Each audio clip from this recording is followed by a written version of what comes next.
Hello guys, জ্যোৎস্না লাইফস্টাইলে তোমাদের সাথে দেখো সকাল সকাল বাজার থেকে খানকুন পাতা নিয়ে এসেছি।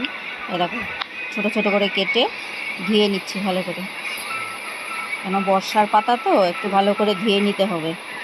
দেখো ভালো করে ধুয়ে নিচ্ছি। ভিডিওটা চলাকালীন চ্যানেলটিকে সাবস্ক্রাইব এবং শেয়ার করে দেবে, তাহলে ফুল ভিডিওটা দেখতে পারবে না।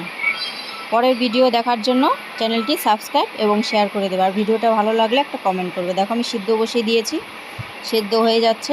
এ দেখো হয়ে গেছে, একটা ঝুড়ির মধ্যে নামিয়ে নিয়েছি, তার সাথে কাঁচা লঙ্কা দিয়ে দিয়েছি একটু বেশি করে, যে যেরকম ঝাল খাও। দেখো এবার বাটনায় পাতা নিয়ে নিয়েছি। এ দেখো কালো জিরে আর স্বাদ মতো লবণ, সামান্য একটু নুন, হলুদ আর রসুন। এ দেখো মিহি করে বেটে নিচ্ছে, মিহি করে বেটে নিতে হবে, তাহলে নাহলে ভালো লাগবে না। মিহি করে বেটে এ দেখো মিহি করে বাটা হয়ে গেছে আমার। এ দেখো তেলে দিয়ে দিয়েছি, তেলটা গরম হয়ে গেছে, তেলে দিয়ে দিয়েছি। তো চলো পরের ভিডিওতে আবার তোমাদের সাথে দেখা হবে। টাটা।